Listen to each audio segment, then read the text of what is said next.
राग अहीर भैरव। मात्र एक राग सीखकर हजारों गाने निकालना सीखे। जी हाँ प्यारे साथियों, हम खुद से हारमोनियम कीबोर्ड पर गाना निकालना सीख रहे हैं। तो वीडियो की इस सीरीज में हम यह जान रहे हैं कि खुद से कैसे हम प्रयास करके गाने निकाल पाएं।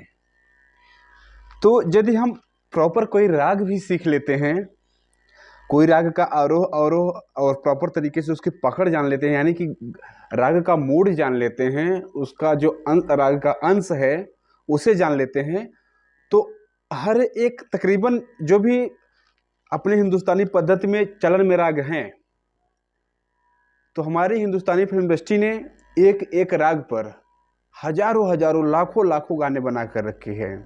तो यदि हम किसी भी राग को प्रॉपर तरीके से सीख लेते हैं तो उस पर आधारित तकरीबन गाने, जितने भी गाने हैं, हम बड़े ही आराम से बजा सकते हैं।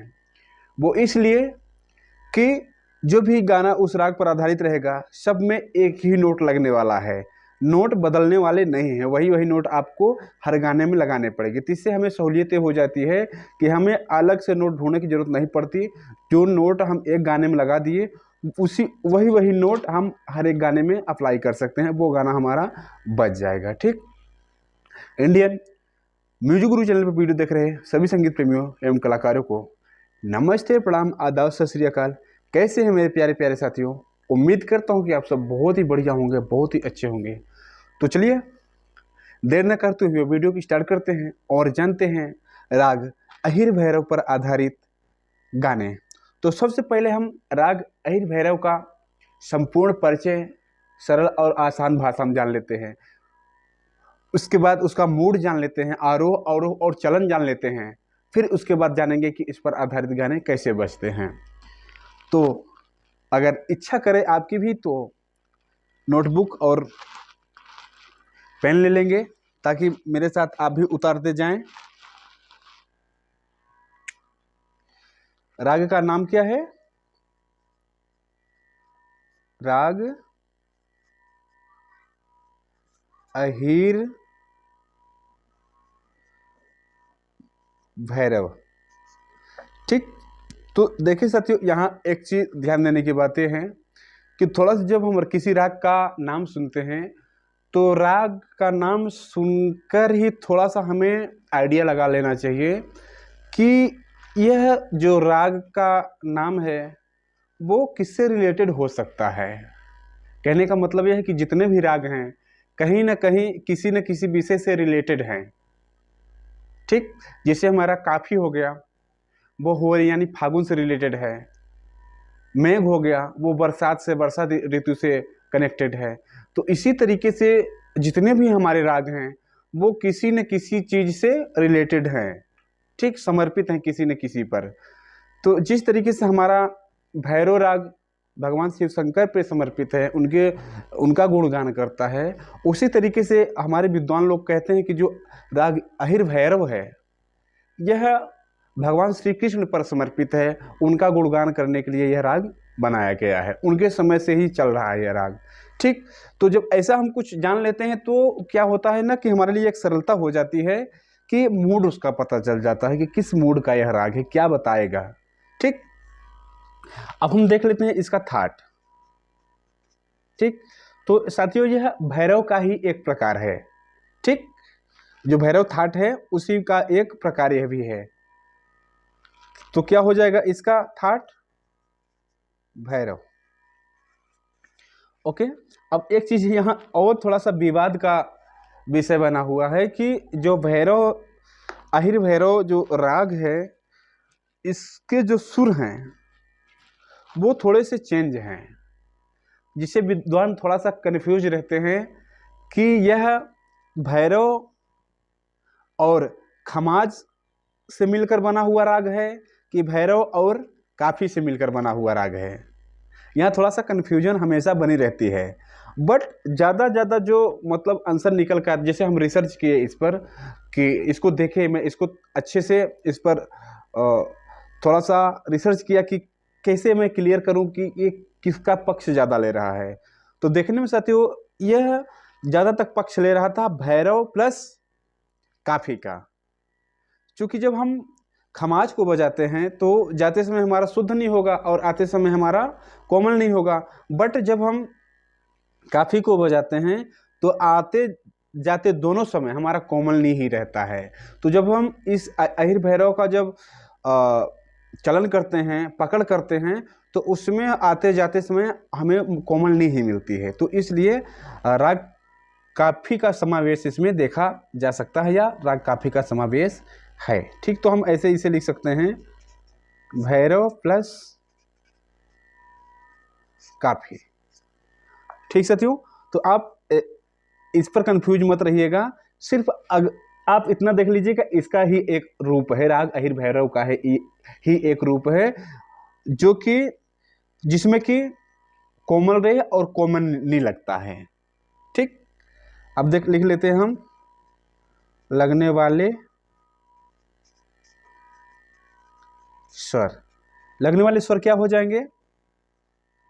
सा, कोमल रे, गा, मा। अब देखिए इतना जो है यह सीधे सीधे राग भैरव का स्वरूप दिख रहा है। ठीक, उसके बाद प, धा, कोमलनी और सा। अब यहां से लेकर यहां तक काफी का रूप दिख रहा है ना।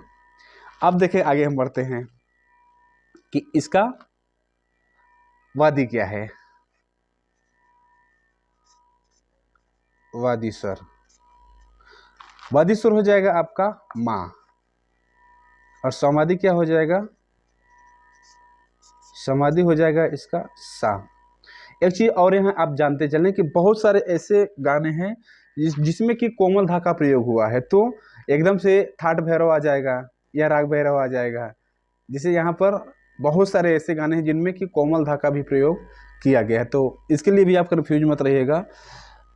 शब्दों का वजन दिखाने के लिए, शब्दों की फीलिंग दिखाने के लिए कहीं कहीं अलग सुर का प्रयोग कर लिया जाता है। अब हम देखते हैं गायन समय।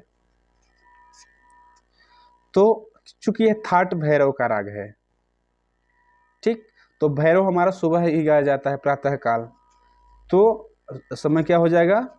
प्रातः काल। अब देख लेते हैं इसकी जाति। तो साथियों ये जो राग है इसमें सात के सातों सुर लगते हैं, आरोह में भी और अवरोह में भी सातों सुर यूज होते हैं। तो ये हो जाएगा आपका संपूर्ण जाति का, मतलब आरोह में भी सात सुर और अवरोह में भी सात सुर, तो ये संपूर्ण जाति का हो गया। ठीक, अब इसकी प्रकृति देख लेते हैं। तो वैसे भी अगर हम देखें तो इसके जो सुर हैं, जैसे कोमल रे लग गया, कोमल नी लग गई, तो ये अल्टरनेट ही गंभीर फीलिंग देता है। अभी मैं बजाऊंगा इसका आरोह अवरोह, तो देखिएगा एकदम से गंभीर फीलिंग आएगी। फिर आरोह क्या है? सा, कोमल रे, गा, मा, पा, धा, कोमलनी, तार सप्तक का सा। अब अवरोह देख लेते हैं। अवरोह क्या हो जाएगा? सा, कोमलनी, धा, पा, मा, गा, फिर मा, रे, सा। इस तरीके का है इसका अवरोह। थोड़ा सा वक्र हो जाता है यहाँ पहुँचने पर। फिर पकड़ देख लेते हैं। पकड़ क्या है? गा, मा, रे, सा। ठीक, फिर उसके बाद हो जाएगा मंद सप्तक में आ जाएगा न, मंद सप्तक में आ जाएगा कहाँ पर? कोमलनी, फिर धा, फिर कोमल मध्य सप्तक कोमल रे, सा। यहाँ एक सुर और बढ़ जाता है। ठीक, अब हम देख लेते हैं न्यास का सुर क्या है। न्यास के स्वर, तो न्यास के सुर हैं साथियों रे, गा, मा और पा। अब न्यास बोलने का मतलब यह है कि जहाँ हम किसी भी राग को गाते समय जहाँ हम थोड़ा सा ठहराव लेते हैं, रुकते हैं, उसे क्या कहते हैं? न्यास का सुर कहते हैं। अब देखें, यहाँ तो थोड़ी सी यह जानकारी हो जाए कि आखिर जो गाने बनाए जाते हैं वो किस पर बनाए जाते हैं। किसी भी राग पर जब गाने बनाए जाते हैं तो गाना बनाने का आधार क्या होता है? तो गाना बनाने का आधार होता है साथियों कि जो राग का आरोह, अवरोह और जो पकड़ है, जिसे हम चलन कहते हैं, इसको ध्यान में रखकर, यानी कि इनके गाने का तरीका या बोलने का जो तरीका है, उस तरीके पर ही लिरिक्स को कंपोज कर दिया जाता है और अलग से इसमें कुछ नहीं दिमाग लगाया जाता है। और कहीं कहीं ऐसा भी होता है कि राग के सुर ले लिए जाते हैं और कोई भी फ्रेज, छोटा सा अंश भी लेकर हम गाने को कंपोज कर देते हैं किसी राग पर।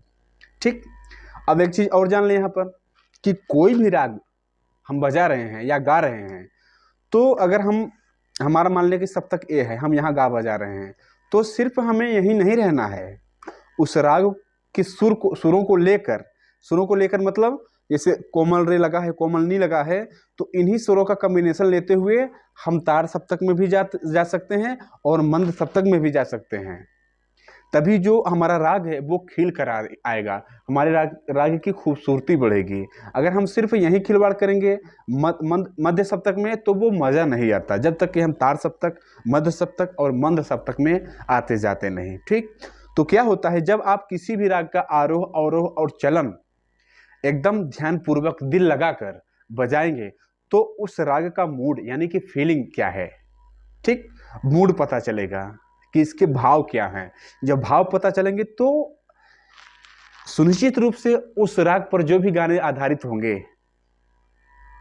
उन गानों का चेहरा आपके सामने दिखने लगेगा, यानी कि उसके जो फ्रेजेज हैं वो आपके सामने दिखाई देने लगेगा कि हाँ, इस गाने का ये अंश जो है इस राग का दिख रहा है, तो आप वो गाना बहुत आराम से पकड़ सकते हैं। चलिए अब बात कर लेते हैं कि इस पर आधारित गाने कौन कौन से हैं। उससे पहले थोड़ा सा हम इसको बजा कर देखेंगे कि आखिर इसका आरोह अवरोह गाया कैसे जाता है। तो देखें, अगर हम इसे सा मान लेते हैं, यहाँ से स्टार्ट करते हैं सा मानकर, तो कैसे गाया बजाया जाएगा? सा रे ग म प ध नि सा,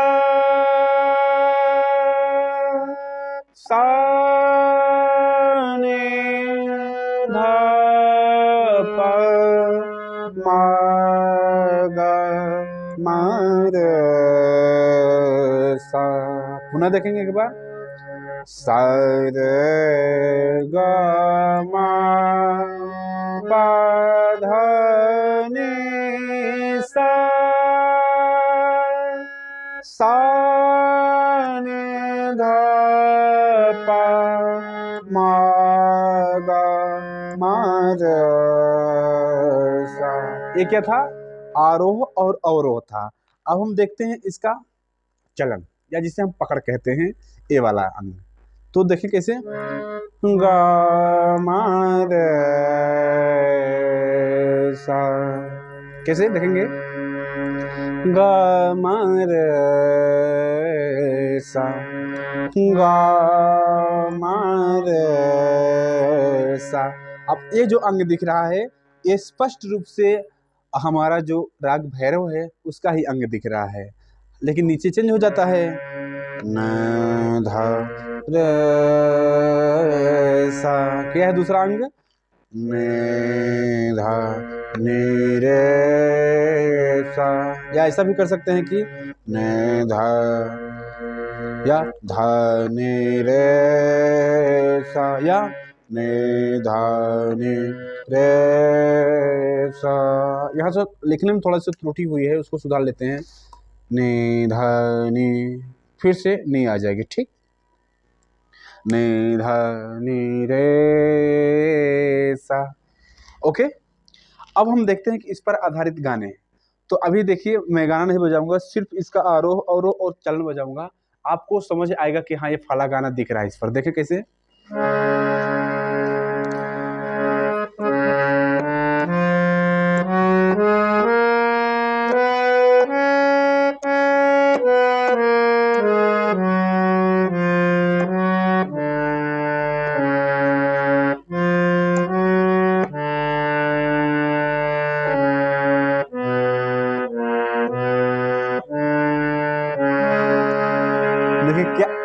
गाना मैं गुनगुनाऊंगा, आपको स्पष्ट रूप से एकदम लगाव लग जाएगा कि एकदम इसी राग के फ्रेज हैं, इसी राग के सुर हैं। तो देखें,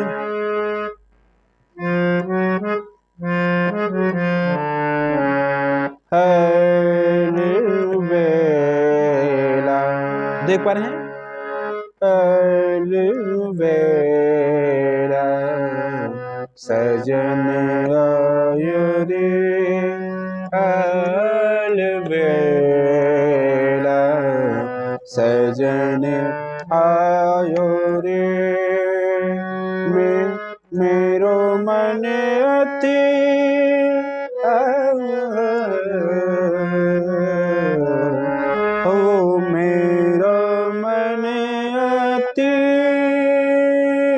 सुख पाया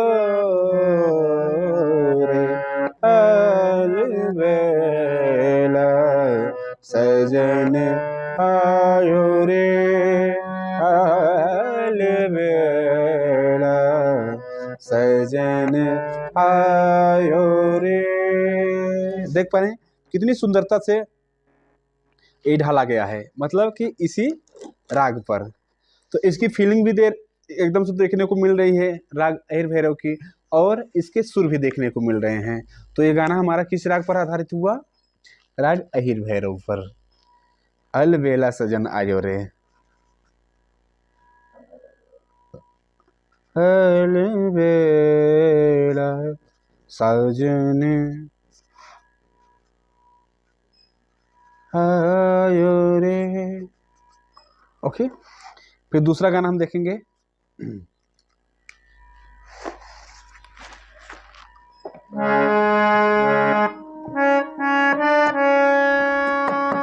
देख पा रहे हैं, अगला गाना हमारा बहुत ही प्यारा गाना, लता दीदी का गाया हुआ। कैसे?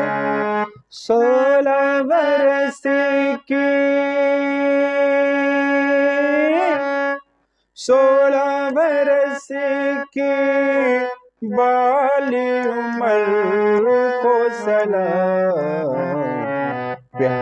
है प्यार तेरी, सॉरी, है प्यार तेरी पहली नजर को सलाम, सलाम है प्यार तेरी पहली नजर को सलाम। 16 बरस की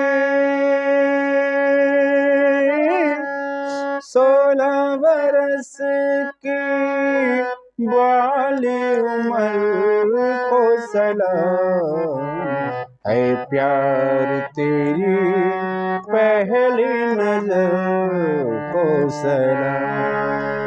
अब देखिए, इसके मुखड़े में ही सारा सुर हमें देखने को मिल गया और फ्रेज भी एकदम से देखने को मिल गए।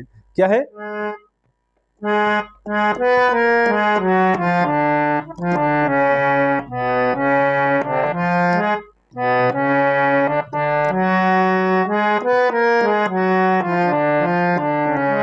सा कोमल रे, गा मा पा धा कोमल नी और तार सप्तक का सा।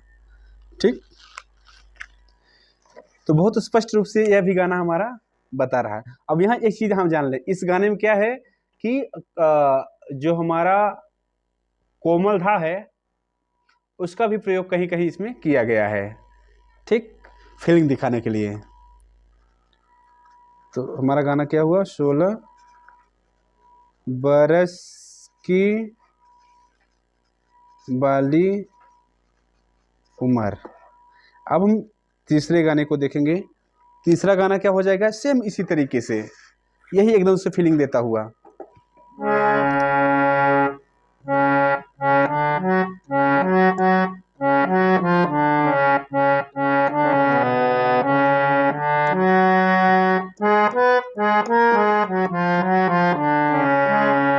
हाँ राम तेरी गंगा मैली हो गई, पापियों के पाप धोते धोते।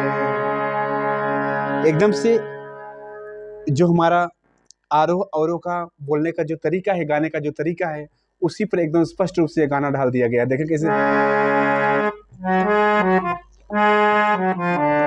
राम तेरी गंगा मैली हो गई, पापियों के पाप धोते धो, 16 बाली उम्र को सलाम, पापियों के पाप धोते धोते।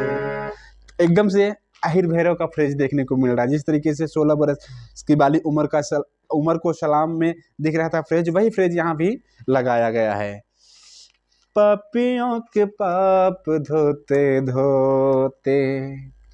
तो सुरों की जानकारी तो आपको हो ही गई होगी, तो यहाँ सुर बताने की जरूरत नहीं है। आप सिर्फ फ्रेजेस देखिए, असर देखिए, फीलिंग्स देखिए कि वो फीलिंग आ रही है कि नहीं। ठीक। राम तेरी गंगा में मैली हो गई, पापियों के पाप धोते धोते। अगला गाना लेते हैं।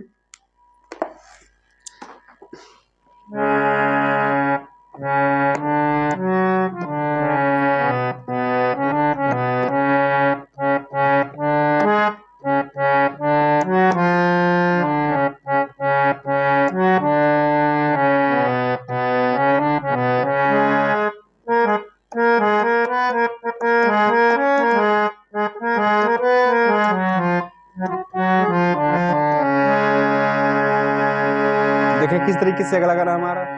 अब तेरे बिन जी लेंगे हम, अब तेरे बिन जी लेंगे हम, जहर जिंदगी का पी लेंगे हम।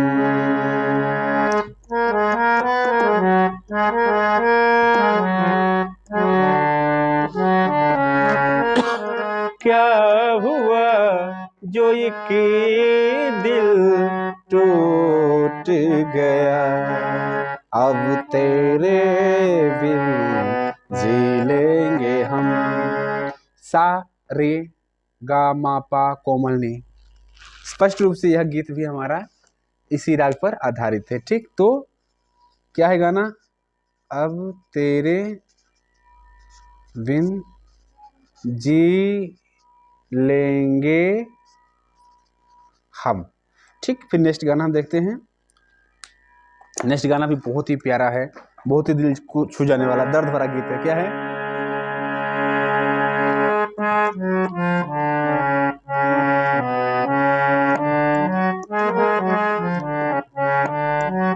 पूछो न कैसे मैंने रैन बिताए, पूछो न कैसे मैंने रैन बिताए, पूछो न कैसे मैंने रैन बिताए।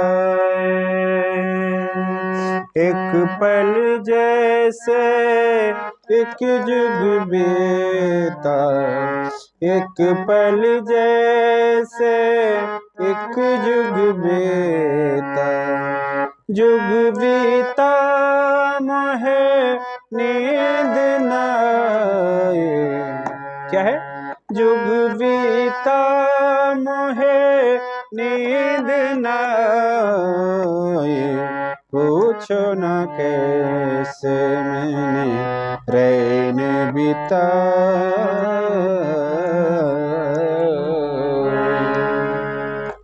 ठीक प्यारे साथियों। तो इस तरीके से आप पहले राग को तैयार करिए। राग को तैयार करते करते जब आरोह अवरोह दिल लगा कर करेंगे तो उस पर आधारित बहुत सारे गाने आपके दिमाग में आएंगे और बहुत ही इजी तरीके से आप उस राग पर आधारित बहुत सारे गाने को बजा सकते हैं, गा सकते हैं। पूछो ना कैसे मैंने रैन बिताई। ठीक। तो उम्मीद करता हूँ साथियों को वीडियो पसंद आया होगा। इस वीडियो में मात्र इतना ही। मिलते किसी और प्यारे से वीडियो के साथ। तब तक के लिए आप सभी दोस्तों सभी साथियों से नमस्ते, प्रणाम।